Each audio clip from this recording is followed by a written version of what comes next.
Hello everyone. आज हम यहाँ पर सुपरपोजिशन ऑफ वेव जो महाराष्ट्र बोर्ड के क्लास 12th में है उसके प्रीवियस ईयर्स पेपर्स के सॉल्यूशंस निकालेंगे और उसमें भी जो इम्पॉर्टेंट क्वेश्चंस हैं उनके सॉल्यूशंस हम यहाँ पर डिस्कस करेंगे। सो बेसिकली जितने भी पुराने पेपर्स आए हुए हैं उसमें डिफरेंट काइंड के जो क्वेश्चंस आए हुए हैं उनके सॉल्यूशंस मैंने यहाँ पर डिस्कस करे। दीज आर वेरी इंपॉर्टेंट, सो आपको ये कवर कर लेना चाहिए, that will be really useful in your exams. So now what is the first question? Wavelength of two notes in air are 83 by 170 meter and 83 by 172 meter. Each of these notes produce 4 beats per second with the third note of fixed frequency. Find velocity of sound in air. जब भी इस type के कोई भी question आता है, अगर आपको नहीं समझ में आ रहा है उसको 2 बार पढ़िए पहली चीज़, और उसके बाद जो जो दिया है उसको एक बार लिस्ट अप कर लीजिए कि क्या क्या हमको गिवन है और क्या पूछा गया। आप केयरफुली क्वेश्चन को पढ़ेंगे तो आपको समझ में आएगा कि वेलोसिटी ऑफ साउंड पूछा है और 2 नोट्स का वेवलेंथ दिया है एयर के साथ, ठीक है। तो वेलोसिटी ऑफ साउंड एयर में फिक्स होती है, ओके। और हमको ये पता है कि जो बीट्स होती है वो n2 माइनस n1 होती है, करेक्ट। तो अगर हमको पता है कि जो सेकेंड नोट है, थर्ड नोट है सॉरी, वो फर्स्ट और सेकंड के साथ सेम बीट प्रोड्यूस कर रहा है, तो सपोज हमने मान लिया कि ये जो थर्ड नोट है, राइट, ये जो थर्ड नोट है, ये ध्यान से देखिए। तो हमने यहाँ पर पहले लिस्ट अप किया है लैम्डा 1 लैम्डा 2 की वैल्यू, उसके बाद हमने लिखा है यहाँ पे speed of sound n1 lambda 1 n2 lambda 2, दोनों सेम ही है, राइट।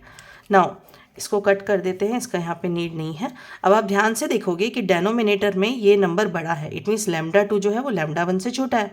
तो अगर लैम्डा 2 लैम्डा 1 से छोटा है तो by the formula what you can see, frequency is inversely proportional to lambda, right. तो यहाँ पे फ्रीक्वेंसी क्या हो जाएगी, n1 is less than n2, right. क्यों? क्योंकि लैम्डा 1 लैम्डा 2 से बड़ा है। तो अगर fix frequency of third note n है तो हम क्या लिख सकते हैं, n is less than n2 greater than n1। अब ये जो थर्ड नोट है ये दोनों के साथ सेम बीट प्रोड्यूस कर रहा है, ओके। तो हम यहाँ पे क्या लिखेंगे, n minus n1 is equal to 4 and n2 minus n is equal to 4। Now इसमें से हम इसको सब्ट्रैक्ट कर देंगे, so will get n2 minus n1 is equal to 8। Subtract क्यों किया, ध्यान से देखिए क्यों किया, क्योंकि हमको लैम्डा 1 लैम्डा 2 दिया है, हमको v निकालना है, राइट। तो अब अगर हमने यहाँ वैल्यू पुटअप की लैम्डा 2 लैम्डा 1 की, v तो सेम है तो we can easily find out the v। तो हमने क्या किया यहाँ पे, v upon lambda 2 is minus v upon lambda 1 is equal to 8। Then we have taken v common, 1 upon lambda 2 minus 1 upon lambda 1 is equal to 8। आप यहाँ पे value put करेंगे, लैम्डा 2 की वैल्यू है 83 बाय 172, तो फिर ये यहाँ पे उल्टा हो जाएगा 172 by 83, similarly minus 170 by 83। When you solve it you get this answer. एक चीज़ का ध्यान रखें, जब भी आप इस वीडियो को देख रहे हैं आप कॉन्सेप्ट को समझिए और खुद से सॉल्व करने का ट्राई करिए, तो आप इसको फास्ट फॉरवर्ड करके भी देख सकते हैं। चलिए अब सेकंड क्वेश्चन लेते हैं। What is the second question? ये सेकंड क्वेश्चन आपका आया है, दिस इज मार्च 2008 में आया है, but I am covering different type of questions over here जो ऑलरेडी प्रीवियस ईयर में आए, डजेंट मैटर कि कौन से ईयर में आया है। So the velocity of sound in air at room temperature is 350 metre per second and air column is 35 centimetre in length. Find frequency of third overtone in a pipe when it is closed at one end and open at both hands, ठीक है, right. अब इस चीज़ को आप यहाँ पर देखिए, okay. So velocity of sound in air at room temperature दिया है, v हमको गिवन है, एयर कॉलम हमको 35 सेंटीमीटर। एयर कॉलम क्या होता है, ये होता है, ठीक है। एयर कॉलम में हम 2 टाइप के लेते हैं, क्लोज एंड ओपन एंड। तो आपको अच्छे से पता है कि क्लोज एंड में हमारी फंडामेंटल फ्रीक्वेंसी ये बनती है, ओपन एंड में हमारी फंडामेंटल फ्रीक्वेंसी ऐसे बनती है, ठीक है। क्लियर है ये वाली चीज़? अब इसके अंदर हमारा फ्रीक्वेंसी का फॉर्मूला क्या होता है, v अपॉन 4l, और यहाँ पे फ्रीक्वेंसी, फंडामेंटल फ्रीक्वेंसी का फॉर्मूला क्या है, v upon 2l, okay. 2 anti nodes बनते हैं और एक नोड बनता है, यहाँ पर एक नोड इधर बनेगा, एक एंटी नोड इधर बनेगा, ये आपको बहुत अच्छे से क्लियर है। अब हमको क्या निकालना है, frequency of, we need to find out third overtone. तो यू नो वेरी वेल कि थर्ड ओवरटोन क्या होता है, थर्ड ओवरटोन मतलब फोर्थ हार्मोनिक, क्लियर है, ओके। तो सबसे पहले मैं आपको यहाँ पे फास्ट फॉरवर्ड करके बता देती हूँ। सो यहाँ पे v is equal to 350 metre per second, length दिया है 35 सेंटीमीटर। अब थर्ड ओवरटोन दोनों में निकालना है, यानी फोर्थ हार्मोनिक निकालना है। जो एक एंड से क्लोज है, हमको पता है कि जो क्लोज्ड होती है वन एंड से, उसके अंदर ऑड हार्मोनिक्स बनते हैं। यानी अगर मैं फर्स्ट ओवरटोन लिखूंगी तो क्या हो जाएगा, दिस इज 3v/4l। फिर सेकेंड ओवरटोन लिखूंगी तो 5v/4l, सो ऑन। और इसके अंदर जो ओपन होता है दोनों साइड से, उसमें सारे हार्मोनिक्स बनते हैं ऑड एंड इवन।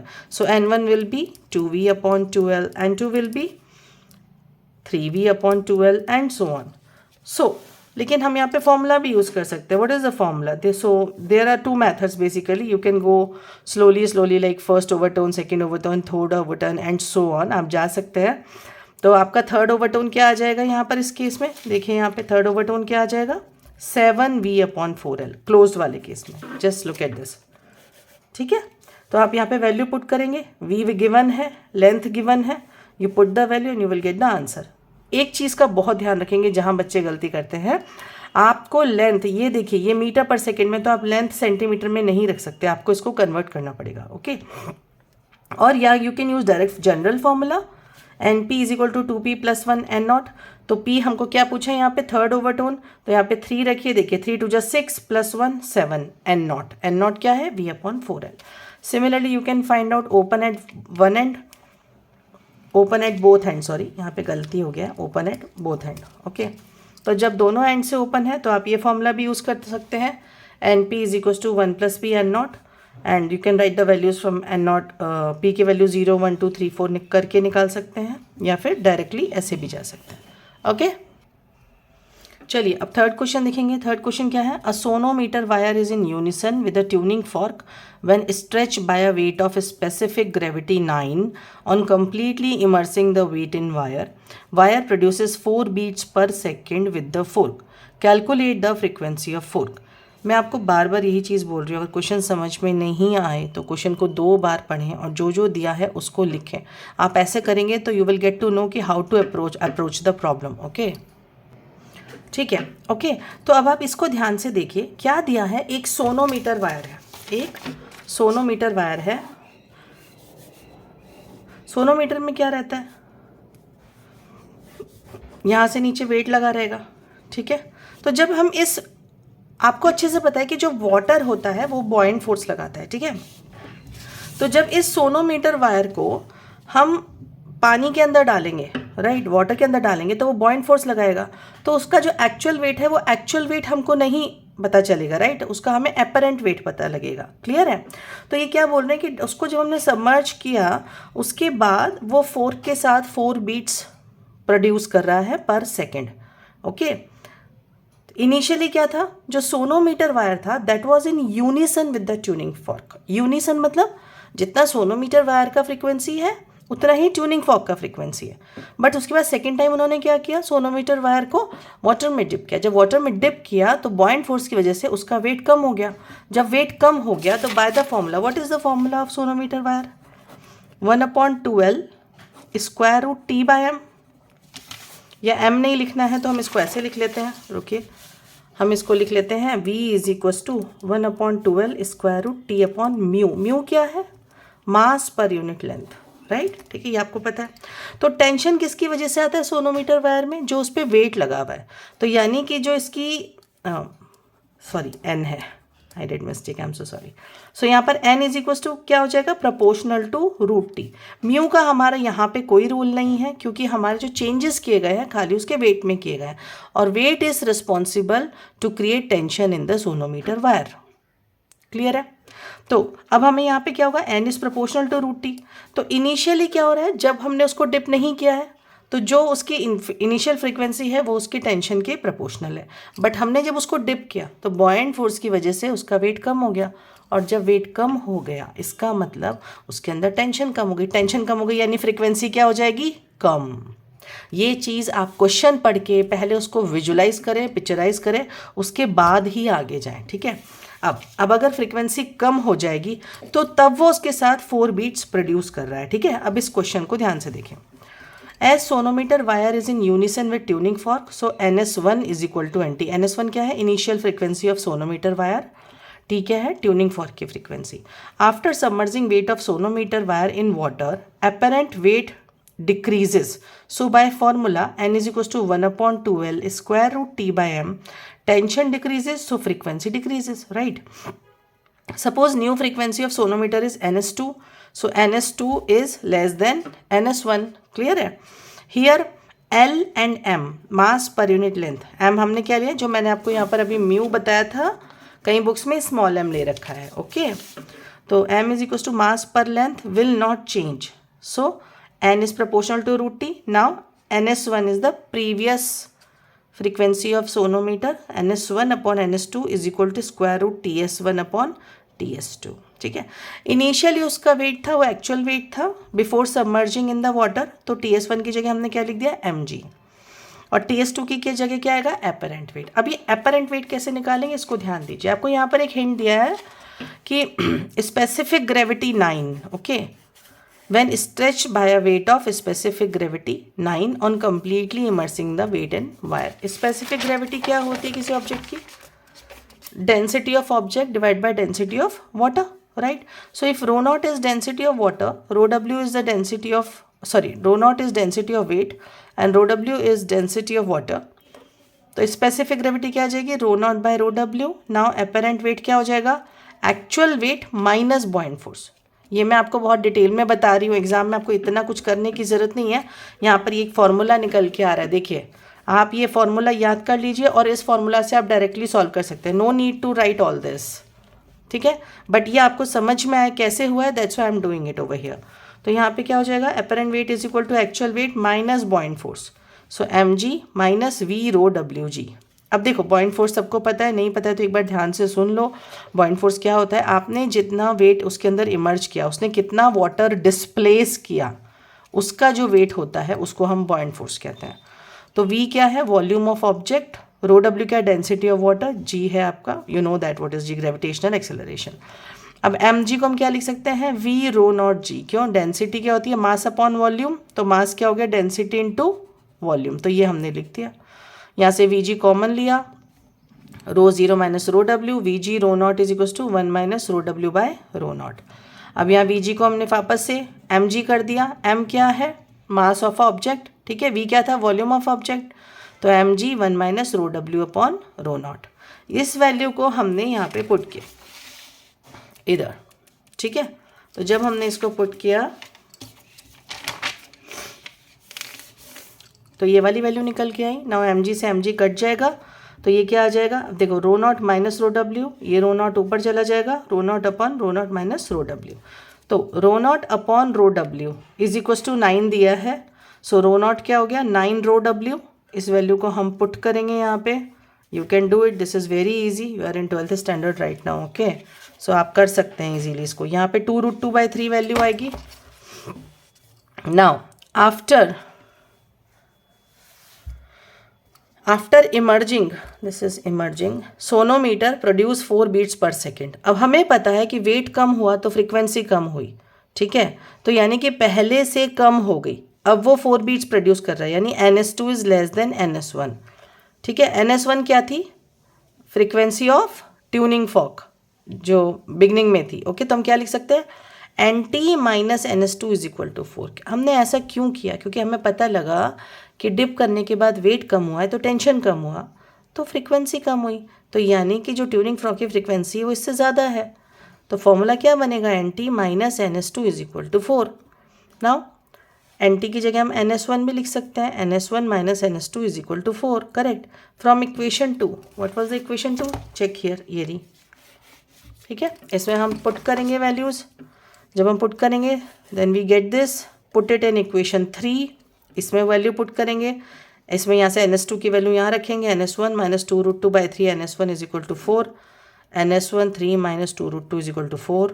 अब इसको आप सॉल्व कर लीजिए, सॉल्व करके you will get this. Clear है अच्छे से, ओके. चलिए नेक्स्ट क्वेश्चन उठाते हैं, क्वेश्चन नंबर 4. ये क्वेश्चन अक्टूबर 2009 में आया हुआ है. क्वेश्चन को केयरफुली पढ़िए. द कंजीक्यूटिव, ये देख रहे हो आप, ये the consecutive harmonics of an air column be close at one end. जब एग्जाम में करो ना, इनको अंडरलाइन कर लिया करो, close at one end are 405 hertz and 675 hertz respectively. तो इनसे दो चीज़ें पता लग रही है कि ये जो दोनों फ्रीक्वेंसीज हैं ये कंजिक्यूटिव है, यानी एक के बाद एक है, ओके। और क्लोज एट वन एंड है, यानी हमको पता लग गया कि हमारा वो कितना है, फ्रीक्वेंसी का फॉर्मूला V/4L। क्लियर हुई इतनी बात। Now find the fundamental frequency of the similar air column but open at both hands. Fundamental frequency निकालनी है similar air column but open at both hands, okay. तो अब देखिए ध्यान से करिए, क्या दिया है, suppose fundamental frequency of air column closed at one and is N0। हमने पहले क्या मान लिया कि फ्रीक्वेंसी क्या है, N0 है। अब हमको पता है कि ये दोनों कंजिक्यूटिव दी हुई हैं, ओके। तो हमने मान लिया कि कोई एक फ्रीक्वेंसी है NX। देखो कंजिक्यूटिव है, इसका मतलब ये नहीं है कि ये वाली जो है 405 ये फर्स्ट ओवरटोन ही है, ठीक है, ये सेकंड ओवरटोन है, नहीं। कंजिक्यूटिव मतलब हो सकता है ये थर्ड ओवरटोन हो तो ये फोर्थ है, हो सकता है ये सेवन्थ ओवरटोन हो तो ये एट्थ है। तो हमको नहीं पता कि कौन सा ओवरटोन है, तो हमने क्या एज्यूम किया कि NX यानी X ओवरटोन है। 4 भी हो सकता है, 5 भी हो सकता है, 6 भी हो सकता है। तो हमने मान लिया X ओवरटोन है, तो NX is equal to XN0। बात समझ में आ रही है व्हाट आई हैव डन?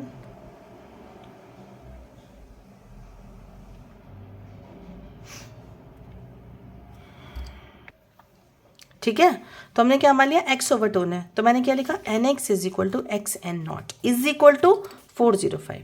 अब क्योंकि ये जो 675 है कंजिक्यूटिव है, तो क्लोज्ड में क्या होता है, किस तरीके से चलता है, 2p+1, ओके।